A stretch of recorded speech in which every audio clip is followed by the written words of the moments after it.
안녕하십니까. 맥체인 성경 읽기 출애굽기 8장, 누가복음 11장, 욥기 25장에서 26장, 고린도전서 12장. 먼저 출애굽기 8장, 재앙을 통한 하나님의 권능 선포. 본문 이해에 도움이 되는 배경과 맥락을 소개합니다. 출애굽기 8장은 하나님께서 모세와 아론을 통해 애굽의 두 번째에서 네 번째 재앙을 내리시는 내용을 기록합니다. 두 번째 재앙은 개구리의 창걸로 애굽의 땅을 혼란에 빠뜨렸고, 이어서 2의 재앙과 8의 재앙이 이어졌습니다. 바로는 재앙이 임할 때마다 모세의 요청을 받아들일 것처럼 보였으나 재앙이 사라지면 다시 마음을 완악하게 했습니다. 2장은 하나님의 권능과 주권이 애굽의 신들과 마술사들의 힘을 넘어섬을 보여줍니다. 또한 하나님의 재앙을 통해 애굽과 이스라엘이 여호와를 참된 하나님으로 알게 하려는 목적을 드러냅니다. 본문의 중요 구절을 소개합니다. 출애굽기 8장 10절, 그가 이르되 내일이니라. 모세가 이르되 왕의 말씀대로 하여 왕에게 우리 하나님 여호와와 같은 이가 없는 줄을 알게 하리니. 본문을 적용하는 데 도움이 되는 가이드라인입니다. 오늘날 우리는 삶의 어려움과 고난 속에서도 하나님의 주권과 능력을 신뢰해야 합니다. 세상의 권세와 문제들이 하나님보다 크지 않음을 기억하며 하나님만이 참된 권위를 가지신 분임을 믿어야 합니다. 우리의 삶 속에서 하나님의 일하심을 보고 그분을 찬양하며 그의 이름을 선포해야 합니다.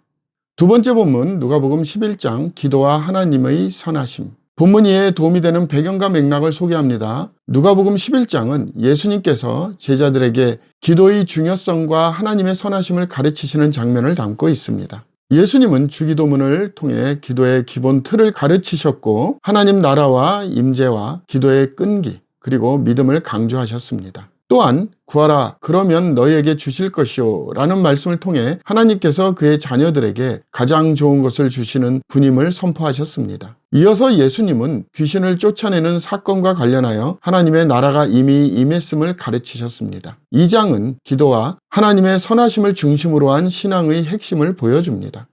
본문의 중요 구절을 소개합니다. 누가복음 11장 1절에서 2절, 예수께서 한 곳에서 기도하시고 마치심에 제자 중 하나가 여짜오되 주여 요한이 자기 제자들에게 기도를 가르친 것과 같이 우리에게도 가르쳐 주옵소서. 예수께서 이르시되 너희는 기도할 때 이렇게 하라. 아버지여 이름이 거룩히 여김을 받으시오며 나라가 임하시오며. 누가복음 11장 9절, 내가 또 너희에게 이르노니 구하라 그러면 너희에게 주실 것이요 찾으라 그러면 찾아낼 것이요 문을 두드리라 그러면 너희에게 열릴 것이니. 본문을 적용하는 데 도움이 되는 가이드라인입니다. 오늘날 우리는 하나님께서 우리의 기도를 들으시는 선하신 아버지임을 믿고 하나님 나라가 이 땅에 임했고 그분의 통치 가운데 있으므로 유일한 기도를 응답해 주시는 분이심을 믿고 끊임없이 기도해야 합니다. 기도는 하나님의 뜻을 구하는 행위이며 우리의 연약함 속에서도 하나님의 능력을 의지하는 길입니다. 우리는 하나님께 우리의 필요를 아뢰고 그의 선하심을 신뢰하며 끈기 있는 기도로 하나님의 임재를 경험해야 합니다. 세 번째 본문 욥기 25장 26장, 하나님의 주권과 인간의 한계. 본문 이해에 도움이 되는 배경과 맥락을 소개합니다. 욥기 25장은 빌닷이 하나님의 위대하심과 인간의 비천함을 강조하며 욥에게 죄를 인정할 것을 촉구하는 짧은 연설로 구성됩니다. 그는 보라 그의 눈에는 달이라도 빛을 발하지 못하고 별도 빛나지 못하거든 하물며 구더기 같은 사람 벌레 같은 인생이랴 라고 말하며 인간의 연약함을 드러냅니다. 이에 대해 욥은 26장에서 하나님의 창조 능력과 주권을 높이 찬양하며 인간이 하나님의 섭리를 완전히 이해할 수 없음을 강조합니다. 2장은 하나님의 주권적 섭리와 인간의 한계를 보여줍니다. 본문의 중요 구절을 소개합니다. 욥기 26장 14절, 보라 이런 것들은 그의 행사의 단편일 뿐이요 우리가 그에게서 들은 것도 속삭이는 소리일 뿐이니 그의 큰 능력의 우레소리를 누가 능히 헤아리랴. 본문을 적용하는 데 도움이 되는 가이드라인입니다. 오늘날 우리는 하나님의 위대하심을 인정하고 그분의 섭리를 신뢰해야 합니다. 우리의 삶이 이해되지 않는 순간에도 하나님의 계획은 완전하며 그의 능력은 모든 것을 초월한다는 믿음을 가져야 합니다. 하나님의 주권 아래 겸손히 순종하며 그분의 위대함을 찬양해야 합니다.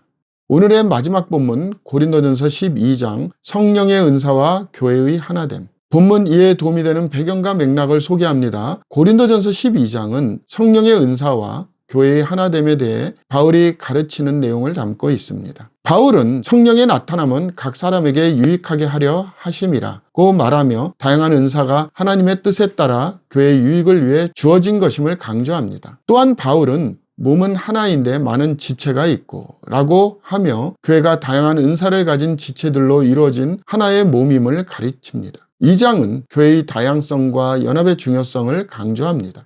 본문의 중요 구절을 소개합니다. 고린도전서 12장 11절에서 12절 이 모든 일은 같은 한 성령이 행하사 그의 뜻대로 각 사람에게 나누어 주시는 것이니라. 몸은 하나인데 많은 지체가 있고 몸의 지체가 많으나 한 몸임과 같이 그리스도도 그러하니라.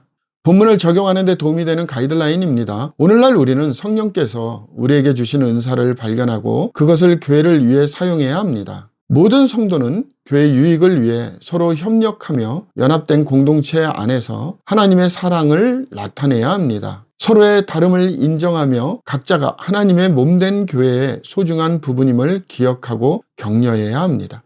감사합니다.